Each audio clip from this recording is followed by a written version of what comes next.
যাবে। এখন গত রবিবারে ছিল এই আলটিমেটামটা দেওয়া, আলটিমেটাম বা আহ্বানটা জানানো। আজকে শনিবার শেষ হচ্ছে, মানে 7 দিন শেষের দিকে। এর মধ্যে যতটুকু অগ্রগতি দেখলাম, রাজনৈতিক দলগুলো সবাই মিলে একবারও বসে নাই।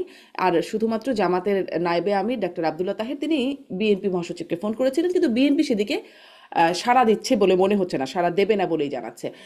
তাহলে কি হলো? আপনি কি মনে করেন এই 7 দিনে কোনো অগ্রগতি আপনি দেখেন? আর আসলে বসলেও যে খুব লাভ হবে তেমনটাও তো মনে হয় না, কারণ 270 দিনে হলো না, 7 দিনে কি হবে সেই আলোচনাটাও আছে। তাহলে এখন কি হতে পারে? সরকার এখন কি করবে? আসলে সরকার একটু চালাকি করে বিষয়টা রাজনৈতিক দলের দিকে ঠেলে দিছে। এখন সেই ঠেলে দেওয়ার অবস্থায় নেই, যখন রাজনৈতিক দলগুলো কিন্তু তার আলোচনা পর্ব শেষ করছে। হুম। 30টা রাজনৈতিক দল প্রায় 7-8 মাস ধরে আলাপ আলোচনা করছে। এখন আবার নতুন করে আলোচনা কেন? আলোচনা এই কারণে যে নতুন ইস্যু সৃষ্টি হয়েছে। একটা হলো জুলাই সনদ বাস্তবায়নের প্রক্রিয়া নিয়ে, আর একটা হলো যে গণভোট। তো দুটোই হচ্ছে বিএনপি মনে করে যে জুলাই সনদ স্বাক্ষরটা ঠিক আছে, এটাই হচ্ছে বাস্তবায়ন করবে পার্লামেন্ট, নির্বাচিত পার্লামেন্ট। পার্লামেন্টের বাইরে আহ, কোনো অন্য কোন প্রক্রিয়ার মধ্যে যেতে চাচ্ছে না, বিশেষ করে গণভোটও না। তারপরে গণভোটের ব্যাপারে তাদের কনসিডারেশন হলো এইরকম যে যদি নির্বাচনের দিন হয় সেটা হইতে পারে। কিন্তু জামাত মনে করছে যে এটা খুবই গুরুত্বপূর্ণ। মানে এই মানে সাংবিধানিক পরিবর্তন আদেশ দিতে হবে এবং হচ্ছে গণভোট হইতে হবে। এইটা এক ধরনের দুইটা হইতে পারে। একটা হলো অনেকগুলি সংবিধান সম্পর্কিত অনেক বিষয় আছে, সেটা তারা মনে করছে যে বিএনপি নাও সেটা করতে পারে। আর এগুলি করার মধ্য দিয়ে সংবিধানের একটা আমূল পরিবর্তন হবে, সেটা জামাত মনে করে যে এটা তাদের একটা অগ্রগতি হবে তাদের আগামী রাজনীতি এবং নির্বাচনের জন্য। আর একটা হলো যে গণভোটের মধ্য দিয়ে তারা মনে করে যে আমরা একটা বিজয় নিয়ে আসলাম, এই বিজয়টাকে তারা জাতীয় সংসদ নির্বাচনে রূপ দিতে চায়। এর মধ্যে সংসদ নির্বাচনকে সামনে রেখে আসলে এগুলি একটা কৌশল, আন্দোলনের কৌশল। আপনি জানেন যে মানে যে দল আন্দোলন করে নির্বাচনে যায় সেই দল কিন্তু বিজয়ী হয়, কিন্তু যে দল আন্দোলন করে না, যে দল মানে দাবি পূরণ করে, সে দল আসলে পিছিয়ে পড়ে। তো এখন কার্যত মনে হচ্ছে বিএনপি আসলে ক্ষমতায়, সুতরাং এখন যদি দাবি আদায় হয়ে যায় তাহলে এটা বিএনপির একটা জামাতের একটা জয়লাভ হবে এবং তারা আহ, নির্বাচনের বৈতরণীটা আরো হুম। পার হতে অনেক বেশি সহায়ক হবে। সেই কারণে তারা ওই যে সরকার সরকার বুঝতে পারছে যে এইটা তো একটা জটিল প্রক্রিয়া, দুই পক্ষে অনড় অবস্থানে, তারা এই জন্য আলটিমেটাম দিয়েছে। এখন সেই আলটিমেটাম শেষ হবে সোমবার, 7 দিন পূরণ হবে। হুম। এরপরে কি হবে? এরপরে প্রেস সচিব শফিকুল আলম বলেছেন যে রাজনৈতিক দলগুলো যদি সমঝোতা না করতে পারে তাহলে সরকার তার মতন করে সিদ্ধান্ত দেবে। হুম। এটা একটা অ্যানাউন্সমেন্ট, এবং সম্ভবত বিএনপি সেটাই চায় যে এটা হয় মানে সরকার সংলাপে ডাকুক। তাহলে বিষয়টা এমন না যে জামাতের আহ্বানে আমি যাচ্ছি, এইটা এক ধরনের নৈতিক পরাজয় মনে করছে, বরং সরকার ডাকছে আমরা হ্যাঁ, যাচ্ছি। কিন্তু প্রশ্ন এইটা তো একটা এখানে যে সরকার ডাকলেই আবার কি? মানে সরকার তো এতদিন ডেকেছিল, অনেক দিন তো হলো আলোচনা। আবার ডাকলে আবার কি হবে? না, বাস্তবায়নের প্রক্রিয়া নিয়ে কিন্তু ডাকেনি। মানে সেটা তো এর আগ পর্যন্ত জুলাই সনদ নিয়ে দফায় দফায় বৈঠক হয়েছে, কিন্তু বাস্তবায়নের প্রক্রিয়ার তো দুইটা, একটা হলো সংসদের আগে, সংসদের বাইরে, আর একটা হচ্ছে সংসদের ভেতরে। বিএনপি চায় সংসদের ভেতরে, আর অন্য পক্ষ চায় সংসদের বাইরে। এটা হচ্ছে সম্ভবত ডিফারেন্সটা এটা। আর এটার বেসিস হচ্ছে গণভোট। তো গণভোটটা মানে হইতে পারে জুলাই সনদের উপর একটা গণভোট, সেটা নির্বাচনের দিন হইতে পারে। অর্থাৎ নির্বাচনের আগে অন্য কোনো ইস্যু খুব মানে প্রাধান্য পাক, এটা সম্ভবত বিএনপি চায় না। বিএনপি মনে করে যে নির্বাচনের যে একটা তারা জোয়ার তুলেছে, এবং এটাও কৌশলগত ভাবে এই জুলাই সনদ গণভোট এটাকে হয়তো মোকাবেলা করার জন্যই তারা অনেক আগে ভাগে প্রাথমিক তালিকা প্রকাশ করেছে। এরকম সাধারণত তার ইতিহাসে নাই, বিএনপির ইতিহাসে তফসিলের আগে প্রাথমিক তালিকা ঘোষণা করা, সেটা তারা করেছে ওই একটা কৌশলের অংশ হিসাবে, যাতে নির্বাচনের জোয়ার তুলে ওই বিষয়গুলোকে একটু মানে মিনিমাইজ করা যায় অথবা চাপা দেওয়া যায়। তো তো সেদিক কিন্তু দিয়ে মিনিমাইজ তো কিছুটা হচ্ছে না, মানে সফলতা। মানে আপনার কি মনে হয় যে সরকার যদি আবার সংলাপ করে এই বিষয়ে তাতে একটা সমাধান মিলবে? বিএনপি মানে এখন তো জামাত আর বিএনপি দুই পক্ষকে হার্ড লাইনে মনে হচ্ছে, তারা আসলে এক এক এক রেখায় আসবেন বা ঐক্যমতে আসবেন মনে হয়? না, আমার কাছে সেটা মনে হয় না। বরং আমি সরকার যদি একটা সিদ্ধান্ত দিয়ে দেয়, তাতে কিছুটা বিএনপি ক্ষুব্ধ হইতে পারে, জামাত ক্ষুব্ধ হইতে পারে, কিন্তু সরকারের যেটা বোঝা যাচ্ছে যে তারা ফেব্রুয়ারির নির্বাচনের ব্যাপারে খুবই মানে দৃঢ়, যে এটা হইতেই হবে। নির্বাচন কমিশনও খেয়াল করবেন যে তারা নির্বাচনের প্রস্তুতির কথা বলে, জাতীয় নির্বাচনের কথা বলে, সংসদ নির্বাচন। তারা বলে না যে গণভোটের জন্য আমরা প্রস্তুত, কারণ গণভোটটা করতে গেলে নিয়ম অনুযায়ী আপনার কিন্তু সবগুলো কেন্দ্রকে অ্যাক্টিভ করতে হবে, সমস্ত কর্মকর্তা সেখানে ডিপ্লয় করতে হবে। অমৌসুমীয় কালি যেটা সংসদ নির্বাচনের জন্য আনা হয়েছে, তাহলে সেটা আবার ডাবল আনতে হবে। মানে অনেকগুলো আবার মাঝখানের একটা প্রস্তুতি হওয়ার পর তখনও হবে যে গণভোট যদি মানে ডিক্লেয়ারও করে, তখন বলে যাচ্ছে গণভোটের পরে আর একটা গ্যাপ দরকার, যে যত বেশি তত বেশি তারা ভালো করবে এবং তারা হুম, আরো গুছাই নিতে পারবে, মানুষের দৃষ্টিটা তারা কাটতে পারবে, এটা তারা মনে করে। জি। এই কারণে নির্বাচন পেছানোর একটা চেষ্টা। আর বিএনপির চেষ্টা হচ্ছে নির্বাচনটা তো ফেব্রুয়ারিতেই, পারলে এটা আরো আগানো যায় কিনা, সেটা হলে আরো ভালো হয়। এইরকম একটা জি, টানাপোড়েনের মধ্যে আসলে আমি কোনো সমাধান দেখি না, জি। বরং এখন একটা আসলে অনিশ্চয়তা সরকারের কোর্টে পৃথিবীতে বল, ওই যে সবচেয়ে আপনি বড়। বলছেন সরকারকেই একটা কিছু বলতে হবে, এখন সরকার কি বলবে এটাই একটা বিষয়। ব্যারিস্টার শামীম পাটোয়ারি, আপনার কাছে জানতে চাই, কারণ আসিফ নজরুল মাননীয় আইন উপদেষ্টা তিনি বলছিলেন যে রাজনৈতিক দলগুলোর অবস্থানে এখন সরকার বুঝতে পারছে না সরকার কি করবে। অনেকেই আসলে বলছেন যে ওই যে ডক্টর আসিফ নজরুলের সেই বক্তব্য, হাই আল্লাহ এখন কি হবে, এখন কি করবো, এরকম একটা অবস্থায় এসে যেন সরকার পড়েছে। এখন সরকার আসলে কি করবে? কারণ যেটি বিএনপির অবস্থানও জানিয়ে দিচ্ছে তারা হার্ড লাইনে, আর জামাত তো বলেছে নো হাঙ্কি পাঙ্কি আন্দোলনে, মানে সোজা আঙ্গুলে ঘি না উঠলে, দাবি আদায় না হলে আঙ্গুল বাঁকা করবে, ঘি তাদের লাগবেই। এইরকম মানে দুটো অবস্থানের মধ্যে সরকার আসলে কি করবে, কি করতে পারে, কি করলে সবাই মানবে বলে মনে হয়? আসলে সোজা আঙ্গুলে ঘি ওঠে না, যখন ঘিটা জমাট বেঁধে থাকে। যখন ঘিটা লিকুইড থাকে তখন ওঠে কিছুটা। ঘির উপর নির্ভর করবে ঘিটা কেমন, ঘির কোয়ালিটি কেমন। আর সরকার কি করবে? সরকার শপথ নিয়েছে সংবিধানে, সংবিধান মেনে চলে সরকার চলবে। আপনি বলতে পারেন এই সরকারটা সংবিধানে নেই, অন্তর্বর্তী সরকার, হ্যাঁ নাই। তখন ডক্টরিন অফ নেসেসিটি ছিল, একটা সরকার পালিয়ে গেছে, পতিত হয়ে গেছে, দেশে কোনো গভর্নমেন্ট নাই, প্রচুর মারামারি কাটায়, যে কোনো মূল্যে একটা গভর্নমেন্ট দরকার, দ্যাট ওয়াজ এ নেসেসিটি।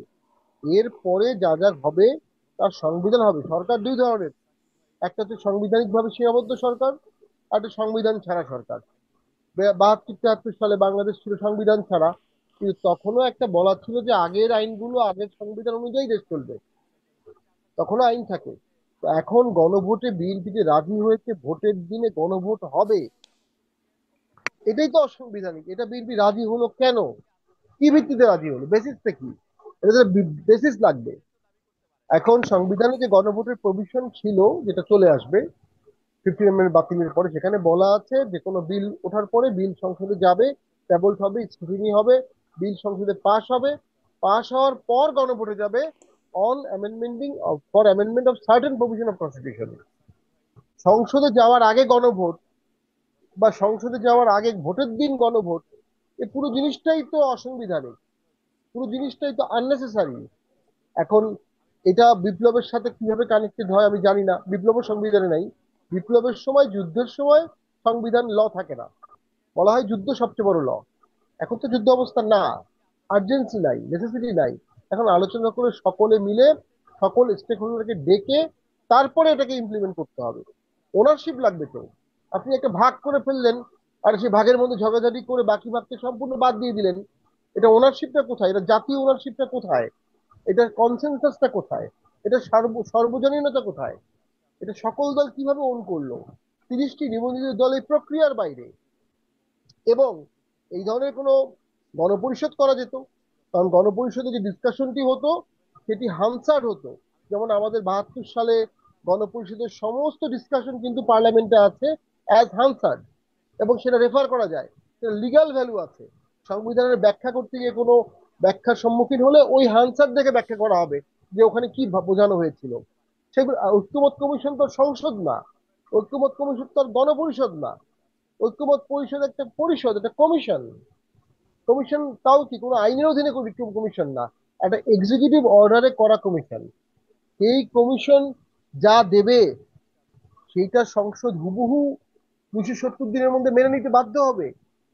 এটা কোথায় আছে, কেন আছে? এগুলো তো উর্বর মস্তিষ্কের ফসল।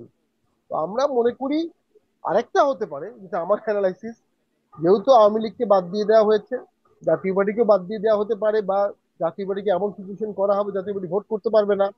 তো এখন বিএনপি এবং জামাত নিজেরা নিজেদেরকে সরকারি দল বিরোধী দল হিসেবে প্রস্তুত করছে, যে আমরা যুদ্ধ করি, আমরা ঝগড়া করি, আমরা প্রবল দুই দিকে আছি। এটা পুরো ব্যাপারটা আর্টিফিশিয়াল হতে পারে, কারণ কারণ এই ঝগড়ার বিষয়টা, বিবাদের বিষয়টা খুবই নগণ্য। এই হুম নগণ্য বিষয়ে এত বড় দুটি দল ঝগড়া করবে, এটি একটা বিশাল প্রশ্নবোধক চিহ্ন কিন্তু দিয়ে দেয়। আরেকটা হতে পারে, কোনো সন্দেহ নাই, 71 সালের পর থেকে আজ পর্যন্ত জামাত কখনো এত শক্তিশালী হয়নি। তার প্রশাসনে তার ইন্টারফারেন্স, তার ভিসি নিয়োগ করা, ডিসি, এসপি, ডিআইবি, নির্বাচনের সমস্ত অনুষঙ্গ, এবং মোস্ট ইম্পর্টেন্ট ছাত্র সংসদের ভোটগুলোতে অস্বাভাবিক ফলাফল করা। হুম এর ফলে জামাত এখন মহিয়ান বলিয়ান। তারা ভাবতে পারে সারা জীবন আমরা গালি শুনেছি, সারা জীবন আমরা বিটিম ছিলাম, সারা জীবন আমরা জোট করেছি, এবার আমরা ভোটে যেতে পারবো। বিএনপিকে যদি বাধাগ্রস্ত করা যায়, বিএনপিকে যদি ধাক্কা মারা যায়, তাহলে অনেক ভোট আসবে। তারা আওয়ামী লীগের ভোট পাওয়ার ব্যাপারেও কিন্তু আশাবাদী। তারা হিন্দু ভোট পাওয়ার ব্যাপারে আশাবাদী, যে কারণে শিশির মনির সাহেব যে বলেছেন পূজা আর রোজা সেম। তো তারা কিন্তু অনেক বড় পরিসরে চিন্তা করছে। তো পুরো জিনিসটির মধ্যে আমার যদি মনে হচ্ছে, রাষ্ট্রীয় স্বার্থ তো এখানে রক্ষিত হবে না। একটা বিভাজন তন্ত্র স্থায়ী হয়ে গেল, রেখা পড়ে গেল। এই রেখাটা কি খুব দরকার ছিল? নেপালে এবং শ্রীলঙ্কায় যে গণবিপ্লব হয়েছে, যদিও হুম সেখানে গণহত্যা হয়নি, আমি বলবো সেখানে কিন্তু সবাই পরবর্তীতে পতিত সরকারের রাজনৈতিক দলকে কাছে টেনে নিয়ে দেশ গঠন করেছে, দূরে ঠেলে দিয়ে কিন্তু দেশ গঠন করেনি। দূরে ঠেলে দিলে আসলে দেশ গঠন করা যায় না। কোনো একজন ব্যক্তিকে এখানে একটা সমাধান করতে হতো, জি, একটা রেখা কিন্তু এই টানতে হতো। সমাধানের জায়গায় যেহেতু সরকার আছে, আমি এই প্রশ্নটা করছিলাম, আপনার কি মনে হয় সরকার এখন কি করবে? মানে কি বললে দুই পক্ষই মেনে নিতে পারে এবং নির্বাচনের দিকে যাওয়া যাবে? কিন্তু আপনার কাছে এই প্রশ্নটা জানার আগে আমি শুধু আপনার ওই ওই কথাটা নিয়ে, যেটা মোস্তাফিজ আপনার কাছ থেকে এক লাইনে বা দুই লাইনে একটু শুনতে চাই। আপনারও কি মনে হয় এই পুরো প্রক্রিয়াটা, যেমন করে শামীম পাটোয়ারি বলছেন, যে একটা পাতানো বিষয় হতে পারে, আর্টিফিশিয়াল হতে পারে, যে সরকারি দল আর বিরোধী দল দেখানোর একটা প্রচেষ্টা? না, আমার মনে হয় সেটা না। এটা সত্যি সত্যি একটা মানে একটা বিরোধিতা এবং ক্ষমতার একটা লড়াই। কারণ জামাত খুবই অপ্রত্যাশিত ভাবে বেশ হুম মোটামুটি ক্ষমতার বলা যায় নাকের ডগায় চলে আসছে। এবং বিএনপি মনে করে যে বিএনপি আগে মনে করতো যে মাঠটা একেবারেই উন্মুক্ত, কিন্তু এখন অনুভব করছে যে না, আহ, বিষয়টা এত সহজ না। এবং বিশেষ হুম করে খুব দ্রুত গতিতে জামাত 8টি রাজনৈতিক দল নিয়ে জোট করে আন্দোলন করাটাকে এটা বিপদ সংকেত হিসেবে দেখছে বিএনপি। তো এতগুলো ইসলামী রাজনৈতিক দল জোট করে ফেললো, সেখানে কিন্তু বিএনপির কিন্তু ওই অর্থে কোনো জোট নেই। তো এর মধ্যে আবার স্থানীয় লোকাল অনেকগুলো ইস্যু নিয়ে এমন ভাবে প্রচারণা, এবং তার মধ্যে কিছু বাস্তবতা তো আছে, সেগুলোকে ক্যাশ করেছে আহ, জামাত ইসলাম খুব সাকসেসফুলি। তো করার মধ্য দিয়ে তারা দেখছে যে বেশ প্রতিযোগিতায় চলে আসছে।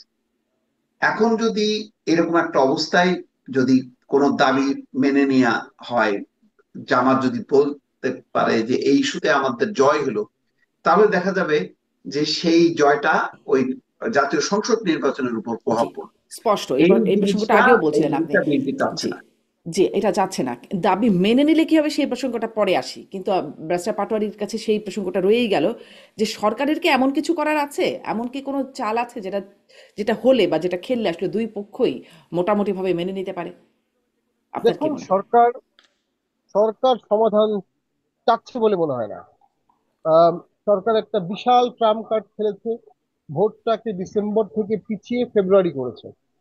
সমস্ত বিএনপি ডিসেম্বরে ভোট চেয়েছিল, এবং এর বাইরে যাওয়ার সক্ষমতা সেই সময় সরকারের ছিল না। তখন মাননীয় প্রধান উপদেষ্টা জনাব তারেক জিয়ার সাথে দেখা করলেন, এবং আমার ব্যক্তিগত অভিমত, বিএনপি তাদের জীবনের সর্বশ্রেষ্ঠ পলিটিক্যাল মিস্টেক করেছে ভোটটা ফেব্রুয়ারিতে পিছিয়ে, এটা ইয়েট টু সি। এখন ফেব্রুয়ারিতে পিছানোর কারণে কোনো কারণে ভোট যদি ফেব্রুয়ারিতে নেওয়া না যায়, হুম। তারপরে রোজা শুরু হবে, তারপরে রোজার পরে কোরবানি ঈদ হবে, কোরবানি ঈদের পরে বর্ষা আসবে, ভোট অনেক অনেক পিছিয়ে যাবে। ঠিক এই ফাঁদে বিএনপি পড়ে গেছে। এবং এই ভোটটা যদি ডিসেম্বরে হতো, তাহলে হয়তো বা ছাত্র সংসদ নির্বাচনগুলো হতো না, অনেকগুলো ইস্যু অনেক আগেই সলভ হয়ে থাকতো, সবাই সবগুলো দল জাতীয় নির্বাচনমুখী থাকতো। ভোটটা পিছানোর কারণে অনেকগুলো ইস্যু সামনে চলে আসছে। এখন যদি গণভোট আগে হয় এই মাসে বা ডিসেম্বর মাসে, এটা অলমোস্ট ইম্পসিবল ফেব্রুয়ারির 12 তারিখে আবার জাতীয় নির্বাচন করা। ঠিক। কারণ গণভোটের প্রস্তুতি আর এই ভোটের প্রস্তুতি প্রায় সেম। ওই 42,000 সেন্টারেই ভোট হবে, ওই 18 লক্ষকে মোবিলাইজ করতে হবে, 18 লক্ষ লোককে, তাহলে আবার করতে হবে। এটা হুম। সম্ভব না। মানে আপনার এটা বক্তব্য গণভোট যদি নভেম্বর ডিসেম্বরে হয় তাহলে ফেব্রুয়ারিতে ভোটও অলমোস্ট ইম্পসিবল। কিন্তু গণভোট যদি না হয় তাহলেও তো জামাত বলছে যে মানে নির্বাচন সংকটে পড়বে, এক এটা বলছেন মিয়া গোলাম পরোয়ার। আর ডক্টর আবদুল্লাহ তাহির তো বলছেন যে সময় ক্ষেপণ করবেন, 15 দিন সময় ক্ষেপণ করবেন, আরও সময় আসবে, আরও 15 দিন ক্ষেপণ করবেন, আরও আসবে, আরও ক্ষেপণ করবেন, আহ, নতুন করে সময় তৈরি হবে, যা বোঝার বুঝে নেন। এরকম একটা বক্তব্য কিন্তু নায়েবে আমির ডক্টর আবদুল্লাহ তাহির দিয়েছেন। আমি এই প্রসঙ্গটাতে মোস্তফা ফিরোজের কাছে একটু আসি, কিন্তু তার আগে শামীম পাটোয়ারি, এটা একটু খুবই গুরুত্বপূর্ণ প্রশ্ন। যদি গণভোট হয়, ধরুন নভেম্বর ডিসেম্বরে গণভোট হলো বা যখনই হোক না কেন, জাতীয় পার্টির পক্ষ থেকে আপনাদের আহ্বান কি থাকবে? গণভোটে হ্যাঁ দেওয়া না না ভোট দেওয়া? এটা খুবই কঠিন একটি প্রশ্ন। এখন আমি বিএনপিকে এই প্রশ্নটি করব যে বিএনপি তো অনেকগুলো বিষয়ে ডিসেন্টিং দিয়েছিল। এখন সেই ডিসেন্টিং গুলো সহ গণভোটে গেলে বিএনপি হা দেবে না না দেবে না মাঝামাঝি দেবে? মানে ওই গণভোটে আপনি ডিসেন্টিং গুলো কিভাবে দেখাবেন, বা জনগণই বা কিভাবে বিএনপির কিন্তু decide একটা করে? না ক্যাম্পেইন ফেসবুকে মানে সোশ্যাল সামাজিক যোগাযোগ মাধ্যমে মোটামুটি দেখা গেছে। মানে হ্যাঁ, এই ভোটের আগে তো হ্যাঁ। 48টার মধ্যে যদি জনগণ ভাবে যে আমি 24টা হ্যাঁ 24টা না, আপনি কিভাবে এটা করবেন? সবচেয়ে ডেঞ্জারাস হচ্ছে এর আগে যে 3টি গণভোট হয়েছিল, তার মধ্যে এরশাদ স্যার এবং জিয়াউর রহমান সময় হয়েছিল, সেখানে 3টি ক্লজ ছিল, লাস্টে ছিল পরবর্তী নির্বাচন না করা পর্যন্ত এই সরকারকে আপনি দেশ চালানোর সম্মতি প্রদান করিলেন। তো এটি হতে পারে। তো আমরা জাতীয় পার্টি মনে করি এই গণভোটের বিষয়টিতে আমরা মোটেও আগ্রহী না। সম্পূর্ণ অগণতান্ত্রিক প্রক্রিয়ায় ঐক্যমত কমিশন কাজ করেছে, 30টি নিবন্ধিত দলকে বাদ দিয়েছে। এই অধিকার ঐক্যমত কমিশনকে কেউ দেয়নি। এই অধিকার নির্বাচন কমিশনকে দেয়নি যে তারা কাউকে বাদ দিবে কাউকে রাখবে। মানে ঐক্যমত কমিশন তাহলে আপনারা আসলে কি করবেন, বা আপনার দলের নেতা কর্মীদের প্রতি, সমর্থকদের প্রতি কি আহ্বান থাকবে? হ্যাঁ দেওয়া, না দেওয়া, নাকি ভোটই না দেওয়া? এটা আমরা ইয়েট টু সি, বাট আমার মনে হয় আমরা এই বিষয়ে খুব একটা আগ্রহী হওয়ার কোনো কারণ নাই। আরেকটি ঘটনা ঘটতে পারে, যেহেতু বিপুল পরিমাণ মানুষ এমপি ভোটে যাওয়ার সময় এমপিরা ভোটারদেরকে উৎসাহিত করে ক্যারি করে লোকালি, এই গণভোটে লোকালি কে উৎসাহ দেবে? এই গণভোটে নিশ্চয়ই লোকাল এমপিরা উৎসাহ দেবে না, তাদের ভোট এটা না। তাহলে ওভারঅল ভোট কাস্টিং খুব কম হওয়ার সম্ভাবনা থাকবে গণভোটে, যেটা কিন্তু পুরো প্রক্রিয়াকে প্রশ্নবিদ্ধ করতে পারে। এটি খুব ঝুঁকিপূর্ণ। ইভেন ভোটের দিনও আমি মনে করি গণভোট ঝুঁকিপূর্ণ। পুরো জিনিসটি সামনের সংসদে দিয়ে দেওয়া উচিত। সামনের কিন্তু যদি সংসদে যদি কমও হয় ব্যারিস্টার পাটোয়ারি, তাতে কি কোনো আইনি সমস্যা আছে? ধরুন একদম কথার কথা 10% ভোট পড়লো, তাতে মানে বেশিরভাগ যদি হ্যাঁ বলে, তাহলে কি গণভোটে হ্যাঁ জয়যুক্ত হয়ে যেতে মানতে এই কোনো যে অসুবিধা আপনি আছে? বলেন আইনি সমস্যা, আইনটা কোথায়? আমি তো আইন বা সংবিধানের বিধানটাই নাই। এখন যে গণভর্তি চাচ্ছে সবাই, এটি তো কোথাও নাই, it's a vacuum of law. Law এর কোথাও নাই যে জিনিসটা সে জিনিসটা আপনি চাচ্ছেন। হ্যাঁ, রাষ্ট্রের অবশ্যই সকল জনগণ যা প্রকাশ করবে সেটাই সার্বভৌম। সংবিধানও সর্বোচ্চ ল, বিকজ এটা ধরে নেওয়া হয় জনগণের ইচ্ছার প্রতিফলন, এই হুম। কারণে সর্বোচ্চ ল। তো সেই সংবিধানটা কিভাবে অ্যামেন্ডমেন্ট করতে হবে, সেটা ওই সাংবিধানিক ভাবেই করতে হবে। তো আমরা মনে করি এখানে 5% ভোট পড়লেও তো এটা পাশ হয়ে যাবে। ভোট কাস্টিং এর সাথে তো এটা কোনো সম্পর্কিত হচ্ছে না, যেটা আপনি রাইটলি পয়েন্ট আউট করেছেন। কিন্তু পুরো জিনিসটার মধ্যে তো পলিটিক্যাল দলগুলোর ওনারশিপ থাকছে না। তো এই অ্যাডভেঞ্চারিজমটা করা হচ্ছে হুম। আমার ধারণা ভোট না করার জন্য, যেটা বিএনপির একজন নেতা আজকে বলেছেন। এগুলো হচ্ছে ভোট না করার জন্য করা হচ্ছে।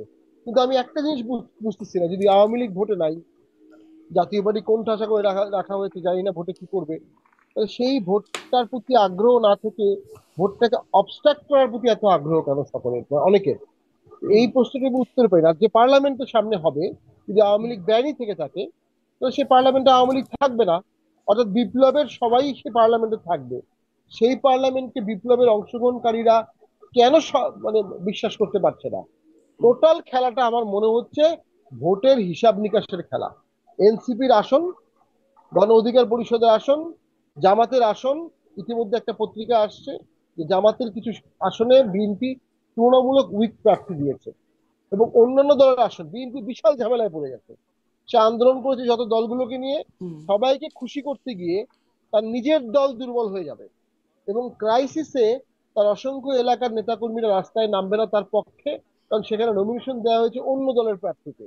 এবং এরপরে দেখা যাবে এই যে নমিনেশন দেওয়ার কারণে তার নমিনেশনে কিন্তু আগে দিল এই কারণে যে আমরা গণভোট চাই না, আমরা জাতীয় ভোট চাই, এই মেসেজটা দেওয়ার জন্য।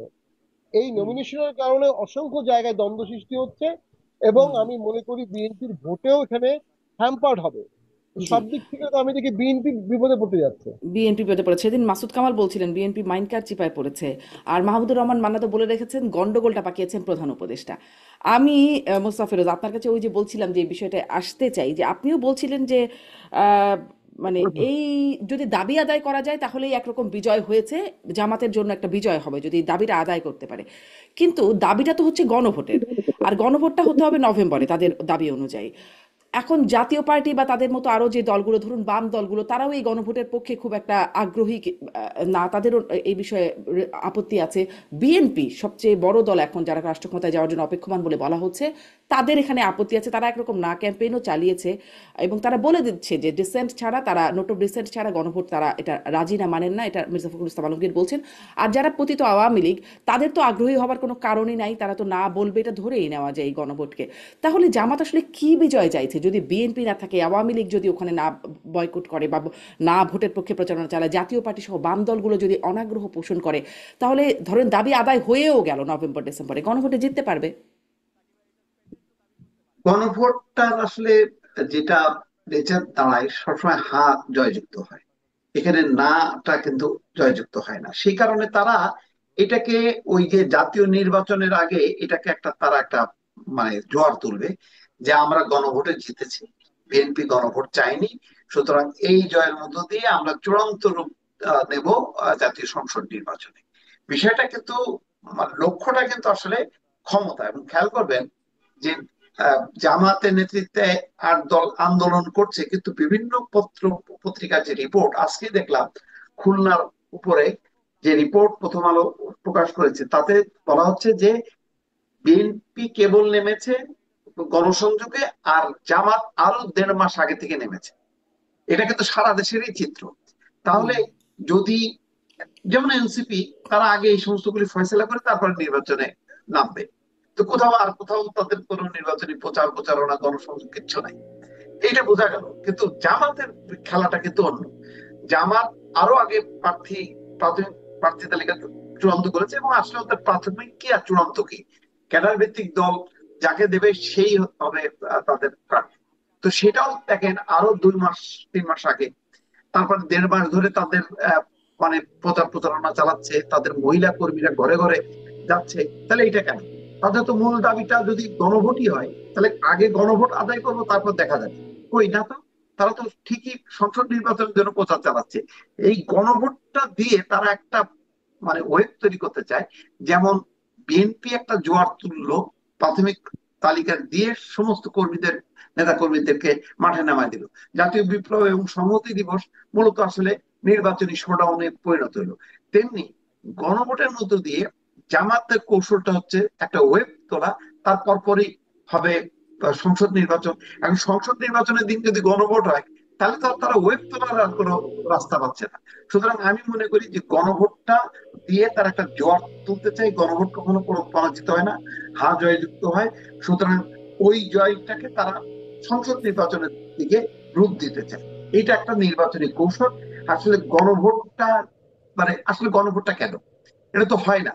নোট অফ ডিসেন্ট যখন থাকে, এতগুলো পয়েন্ট কি কখনো গণভোট হয়? হয় না। এটা জামাত ভালো করেই জানে। কিন্তু তারপরে বলছে, জামাত ভালো করেই জানে যে এই যে পিআর সিস্টেমের নিম্ন কক্ষ উচ্চ কক্ষে, এটা হলো একটু অবাস্তব জিনিস। কিন্তু তারপরে বলছে, বলছে মানে কি, এক ধরনের তারা যে কোনো একটা পয়েন্টে তারা জিততে চায়। জিতলে তারা মনে করে যে তাহলে সংসদ নির্বাচনটা, জাতীয় নির্বাচনটা সে নিয়ন্ত্রণ করতে পারবে এবং তার ফেভারে চলে আসবে। এইটা কিন্তু বিএনপি একটু দেরিতে হলেও বুঝতে পারছে বলে এখন কিন্তু বিএনপি বলছে যে আমরা গণভোট চাই না। আর যদি ঠিক আছে হয় সেটা সংসদ নির্বাচনের দিন, তার মানে হুম। সংসদ নির্বাচনের দিন যদি গণভোট হয়, আসলে ওটা গণভোট হবে না, ওটার দিকে কারোর কোনো মনোযোগ থাকবে না। সবাই বরং ওই ধরনের গণভোট হইলে ওই গণভোটে না জয়যুক্ত হইতে পারে, যেটা পাটোয়ারি ভাই বললেন, বরং ওই ধরনের মানে আহ, গণভোটে না জয়যুক্ত হতে পারে, কিন্তু সংসদ কোন নির্বাচনটা ধরনের নির্বাচনের দিনে হলে সেটা সেটা না জয়যুক্ত হতে পারে বলছেন? হতে পারে, কারণ আর গণভোটে নভেম্বরে হলে কেন হ্যাঁ জয়যুক্ত হবে? আহ, না না জয়যুক্ত হতে পারে এই কারণে যে বিএনপি যেহেতু নেগেটিভ, আর বিএনপি যেহেতু একটা জোয়ার তুলে ফেলবে, ফলে ওই বিএনপি নেতা কর্মীরা সব মানে নাতে চলে যেতে পারে। তার হুম। সাথে আওয়ামী লীগও যুক্ত হতে পারে, তার সাথে জাতীয় পার্টিও যুক্ত হতে পারে।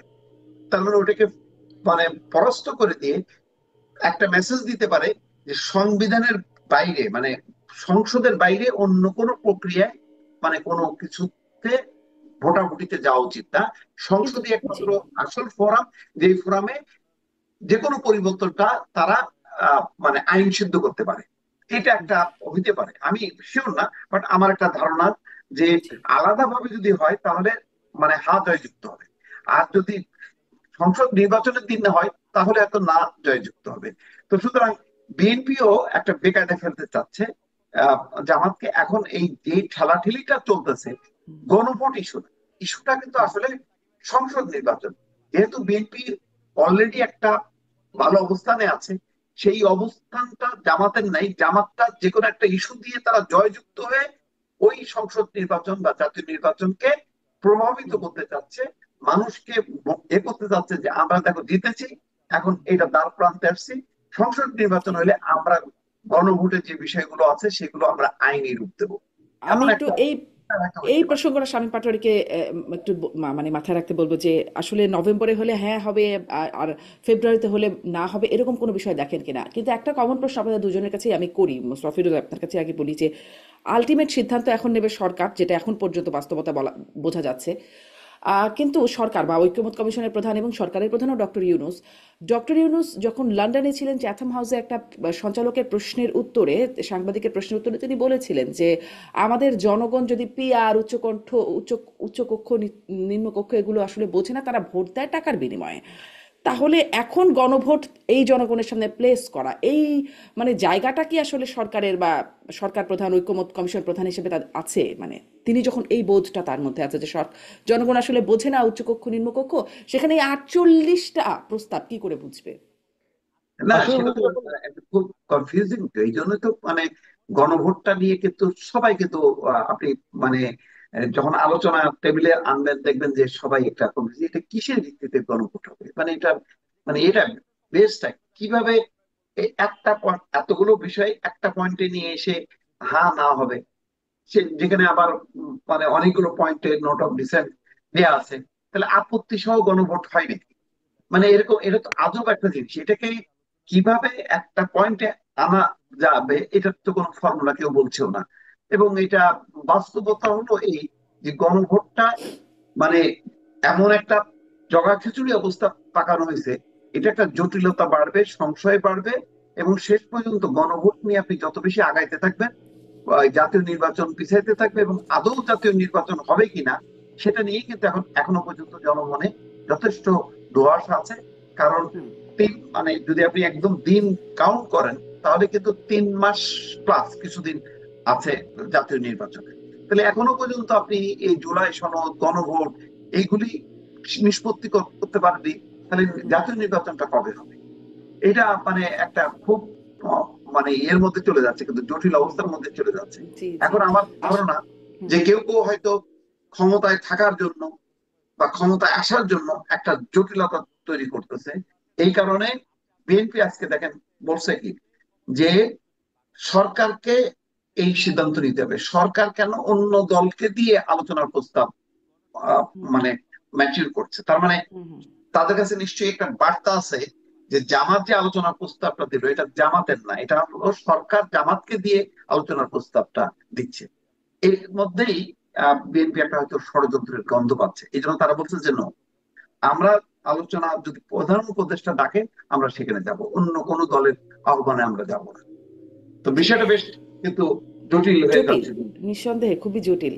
কোনো দিকেই কুল কিনারা পাওয়া যাচ্ছে না। ব্যারিস্টার পাটোয়ারি, আপনার কাছ থেকে ওই যে জিজ্ঞাসা করেছিলাম, আগে হলে গণভোটে হ্যাঁ হবে, আর ফেব্রুয়ারিতে হলে বা ভোটের সময় হলে না হবে, এরকমটা আপনার মনে হয় কিনা? আর দ্বিতীয় প্রশ্নটা হচ্ছে, ডক্টর ইউনূস আসলে কোন জায়গা থেকে, কোন অবস্থান থেকে গণভোটটা দেবেন? তিনি তো মনেই করেন যে গণভোটে মানে মানুষ আসলে এত কিছু বোঝে না, তারা টাকার বিনিময়ে ভোট দেয়। সেখানে 48টা প্রস্তাব কিভাবে গণভোটে আসলে প্লেস করবেন? আসলে ডক্টর ইউনূস তার যখন লন্ডনে কথা বলেছিলেন তখন কিন্তু গণভোট ইস্যুটা তারেক জিয়া সাহেবের সাথে কোনো আলাপ হয়নি, হুম। প্রসঙ্গই আসেনি, পিয়ার নিয়ে কোনো আলাপ হয়নি। তো সেগুলো আসলে, এবং ইনফ্যাক্ট জুলাই সনদ নিয়েও আলোচনা হয়েছে না, আউট ডাউট। ইনফ্যাক্ট গত বছর ডিসেম্বর মাসের আগে জুলাই সনদ, জুলাই ঘোষণা নিয়ে কোনো আলাপই ছিল না। হঠাৎ করে শহীদ মিনারে একটা আন্দোলন হলো, জুলাই ঘোষণা করতে হবে, হুম। জুলাই সনদ করতে হবে। এবং আস্তে আস্তে দেখা গেল যে এটাই এখন আসল সমস্যার মূল হয়ে গেল, ঐক্যের বদলে একটা ফাটলের দিকে যাচ্ছে, সুষ্ঠু নির্বাচনের বদলে একটা নন ইনক্লুসিভ এবং একটা দ্বন্দ্বময় ইলেকশনের দিকে যাচ্ছে। এখন গণভোটের ইতিহাস যেটা মোস্তাফিজ ভাই বললেন, এটি হা জয়যুক্ত হয় এবং বিপুল ভোটে জয়যুক্ত হয়, এবং দুটি গণভোট নিয়ে বেশ প্রশ্নবোধক চিহ্ন আছে।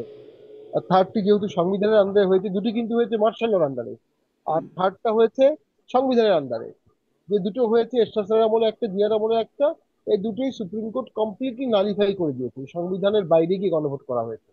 ওই যে সুপ্রিম কোর্ট নালিফাই করে দিয়েছেন, ওটা এখনো কেউ চ্যালেঞ্জ করেনি, ওটা আনচ্যালেঞ্জ আছে, এবং ওটা এখনো আছে। ওই রায়গুলো থাকা অবস্থায় আপনি গণভোট করবেন কিভাবে? গণভোট সংবিধানের বাইরে গিয়ে করা যাবে না, এই বিষয়ে অ্যাপিলেট ডিভিশন ক্লিয়ার অর্ডার দিয়ে দিয়েছে, অবজারভেশন আছে, অর্ডার আছে। তো সেগুলো তো আসলে কেউ ওভারলুক করছে সবাই। গণভোটে গিয়ে যেটা হতে পারে, ভোট জালিয়াতির একটা প্র্যাকটিস হতে পারে। ভোট কাস্টিং কম হচ্ছে, কিভাবে কাস্টিং বাড়ানো যাবে বাড়াও, এই জালিয়াতির একটা প্রি প্র্যাকটিস হচ্ছে, প্র্যাকটিস ম্যাচ। গণভোটের ভোট হলো, সেটা হবে জালিয়াতির প্র্যাকটিস ম্যাচ, যেটা ভোটে গিয়ে রিফ্লেক্ট হবে মূল ভোটে গিয়ে। হুম। আমি তো মনে করি এগুলো সম্পূর্ণভাবে জটিলতা সৃষ্টি করা হচ্ছে। এই জটিলতা দিয়ে আলটিমেটলি লাভ হবে জামাত ইসলামের। বিএনপি যদি বলে আমরা গণভোট চাই না, জামাত দেখানোর চেষ্টা করছে যে বিএনপি সংস্কার চায় না, বিএনপি স্বৈরাচার হতে চায়, বিএনপি তার অসীম ক্ষমতা থাকতে চায়, জামাত সীমিত ক্ষমতার জন্য এই সংস্কারগুলো চাচ্ছে। ব্যাপারটা বড় তা না। আর গণভোটে যদি হা জয়যুক্ত হয়ে যায় বা গণভোট যদি হয়ে যায়, তাহলে বিএনপি একটা রাজনৈতিক কবর হবে, যে বিএনপি যা যা বলছে একটাও বাস্তবায়ন হচ্ছে না। হুম। বিএনপি যেটা বলছে তার উল্টোটা হচ্ছে। তখন প্রশাসন, ভোটার সবাই একটা মেসেজ পেয়ে যাবে, বিএনপি হয়তো বা জয়লাভই করবে না, বিএনপি হয়তো বা প্রশাসনের সাপোর্ট পাবে না। সেই মেসেজটার জন্য গণভোটটা অনেকের জন্য এসেনশিয়াল হচ্ছে মূল ভোটের আগে। আজকে একটা পত্রিকায় দেখলাম যে রিজভী সাহেবের পা ছুঁয়ে সালাম করার জন্য হুম। একজন পুলিশের কর্মকর্তাকে সাসপেন্ড করা হয়েছে। এর মানে মেসেজ দেওয়া হচ্ছে। হ্যাঁ, কিন্তু সেনাপ্রধান নিজেই তো জামাতের আমির সম্পর্কে প্রথমে কথা বলেছিলেন যে জামাতের আমির সাহেব আমার সাথে আছে সেই সময়, এবং পরবর্তীতে একই ঘটনা জামাতের সাথে করলে কিন্তু হবে না। প্রশাসনের মধ্যে তীব্র জামাতের প্রতি লিনিয়েজ আছে, এবং হুম। মাঠে মেসেজ যাবে কিছুদিনের মধ্যেই যে বিএনপি চাঁদাবাজ, বিএনপি গুন্ডামি করেছে, বিএনপি হাতে দেশ নিরাপদ না, এই ধরনের মেসেজ যাওয়া শুরু করবে। হুম। আর একটা ঘটনা, মাদারীপুরের একটা ঘটনা খেয়াল করেছেন কিনা? সেখানে মাদারীপুরের ওসি, পুবাইল থানার ওসি, তিনি বলছেন যে একটা জামাতে ইসলামের আমির তার একটি বক্তব্যের সম্বলিত ফটোকার্ডের নিচে কমেন্টস করেছিলেন যে আগে গণভোট হওয়া দরকার, স্বাধীনতা বিরোধীরা রাজনীতি করতে পারবে কিনা, এবং এই বক্তব্যের কারণে তাকে প্রত্যাহার করা হয়েছে। রাইট। এবং তিনি বক্তব্য দিচ্ছিলেন যে আসলে তদন্তের আগেই তো আমার বিচার হয়ে গেছে, অতএব আমার বলার কিছু নাই, এটা এরকম ছিল। মানে আপনি মেসেজের কথা বলছিলেন প্রশাসনে, সেজন্য এটি একটু যোগ করলাম, এটিও কি মেসেজের মধ্যেও পড়ে কিনা? যে আমাদের মনে হচ্ছে যে একেবারে ভোটের অনুষঙ্গ থেকে শুরু করে আহ ডিসি পর্যন্ত, আমাদের অসমর্থিত সূত্র থেকে আমরা জানতে পেরেছি 37টি জেলার ডিসি জামাতের লোক, এবং তারা বেশ ওপেনলি জামাতের কাজ করেন বিভিন্ন শৃঙ্খলা কমিটির মিটিং এ। এবং বিএনপি এই জিনিসগুলো কখনো উপলব্ধি করেনি। এই সরকারের আমলে একটা ছক বিছানো হয়ে গেছে, যেমন 2001 সালে আওয়ামী লীগ একটা ছক বিছিয়েছিল, যেমন বিএনপি 2006 সালে ছক বিছিয়েছিল, পরবর্তীতে কেয়ারটেকার গভর্নমেন্ট এসে এই ছকটাকে তছনছ করে দিয়েছে সুষ্ঠু ভোটের জন্য। হুম। বর্তমান সরকারের আমলেও একটা ছক বিছানো হয়ে গেছে, এই ছকে সুষ্ঠু ভোট সম্ভব না। একটা নির্দলীয় সরকার যখন আসবে, তারা এই ছকটাকে তছনছ করে নির্দলীয় লোক বসাবে, তখন সুষ্ঠু ভোট সম্ভব। এই বাস্তবতাটা বিএনপিকেও বুঝতে হবে। বিএনপির বড় সমস্যা হচ্ছে তারা ভাবছে যেন তেন ভাবে কোন রকম সব মেনে নিয়ে ভোটটা হয়ে যাক, যেন তেন ভাবে সব মনে নিয়ে ভোটটা হয়ে গেলে ভোটে অ্যাক্সিডেন্টও হতে পারে। ভোট তো একটা আদায় করে হুম নেওয়ার বিষয়, ভোট তো একটা এক্সার্ট করার বিষয়, যে আমার দল ক্ষমতা আছে, আমার দল ক্ষমতায় যাবে, আমার এই সংগঠন আছে, আমি এই দাবি জানাচ্ছি। তো সেখানে দেখা হুম যাচ্ছে তুলনামূলক অনেক ছোট দল ছিল যারা, সেই জামাত পাল্লায় পাল্লায় বিএনপিকে টক্কর দিচ্ছে। আর এই গভর্নমেন্ট খুব সুচতুর ভাবে জামাত, বিএনপি এবং এনসিপি কে এক পাল্লায় নিয়ে আসছে। একদিকে যখন জামাত আর এনসিপি চলে যায়, বিএনপি একা হয়ে যায়। এই মেসেজ গুলো আস্তে আস্তে আস্তে বিএনপিকে কিন্তু সংকুচিত করে ফেলছে। এর পাশাপাশি তাত্ত্বিক ভাবে যদি বলি, আমার নিজস্ব অ্যানালাইসিস, যেটা খুব একটা বিবেচনা প্রসিদ্ধ কিনা জানি না, আমার তো জ্ঞান নাই, দেশ 7 ভাগে ভাগ হয়ে যাবে। 71-এর পক্ষে, 71-এর বিপক্ষে, একদম স্পষ্ট বিভাজনে চলে যাবে। সেইখানে বিএনপি কোন ভাগে থাকবে? বিএনপি তো স্বাধীনতার পক্ষের দল, কিন্তু আওয়ামী লীগ বিরোধিতা করতে গিয়ে তার কিন্তু অবস্থান নেওয়া খুব কঠিন হবে। তখন বিএনপি আস্তে আস্তে সংকুচিত হতে পারে। হুম দেশটি আস্তে আস্তে এই দুই বিপরীতমুখী তত্ত্বে চলবে, আলট্রা ইসলামিস্ট অ্যান্ড আলট্রা লিবারেলিস্ট। এর মাঝখানে মধ্যপন্থা দলগুলো অনেকটা কোণঠাসায় পড়ে যাবে, হুম ক্ষয়িষ্ণু হবে। আর আমি সবসময় যেটা বলি, আওয়ামী লীগ ছিল দেখে বিএনপির গুরুত্ব ছিল। যেই মুহূর্তে আওয়ামী লীগ চলে গেল, বিএনপিকে জামাত ধমক দেওয়া শুরু করলো, এনসিপি ধমক দেওয়া শুরু করলো, আরো কে কে ধমক দিবে সামনে দেখবো। কিন্তু যখন আওয়ামী লীগ ছিল বা আওয়ামী লীগ থাকবে, তখন জামাত এবং অন্যান্য ছোট দল বিএনপি ছাড়া কোনো গতি নাই। কারণ একমাত্র আওয়ামী লীগের সাথে কমব্যাট করতে পারবে ভোটের ওয়াইজ, অভিজ্ঞতা ওয়াইজ, একমাত্র বিএনপি। হুম এটাও কিন্তু একটা বাস্তবতা, মাঠের ভারসাম্যর জি জন্য দরকার যে সকল স্পষ্ট দল যেখানে থাকবে সেখানে ভারসাম্য থাকবে। একদম স্পষ্ট ব্যস্ত সায়ন পাটোয়ারি অনেক ধন্যবাদ জনাব মোস্তফা ফিরোজ আপনি কি মানে এই বিষয়ে আপনার পর্যালোচনা কেমন আপনার কি মনে হয় যে 71-এর পক্ষে বিপক্ষে বিভাজন আরো মানে হতে যাচ্ছে সামনে হবে এটা কি মনে হয় এটা হবে, কারণ হলো এখন যে দুটি রাজনৈতিক শক্তি, জামাতকে মোকাবেলা করতে গেলে বিএনপি কে ওই মুক্তিযুদ্ধের কথা বলতে হবে, স্বাধীনতার যুদ্ধের কথা বলতে হবে, দেশের বিরুদ্ধে ষড়যন্ত্রের কথা বলতে হবে। এবং ইতিমধ্যে মানে এমন কোন সভা সমাবেশ নাই যেখানে বিএনপি নেতারা বলছেন না, এবং জোরে সোরে বলছে। কখনো কখনো মনে হচ্ছে যে আওয়ামী লীগও হয়তো এত সোচ্চার ছিল না যেরকম সোচ্চার বিএনপি। কারণ বিএনপি স্পষ্ট ভাবে দেখতে পাচ্ছে যে যেহেতু ওই স্বাধীনতার পক্ষ বিপক্ষের এই বিভাজনটা, রাজনীতি নেই, সেইটার সুযোগে জামাত অনেকটা অগ্রসর হয়েছে। ফলে এখন ওই বিএনপি কে বাধ্য হয়ে অনেকটা ওই স্লোগানটাই নিতে হচ্ছে যে বিএনপি স্বাধীনতা মুক্তিযুদ্ধের দল এবং জামাত হচ্ছে পরাজিত দল।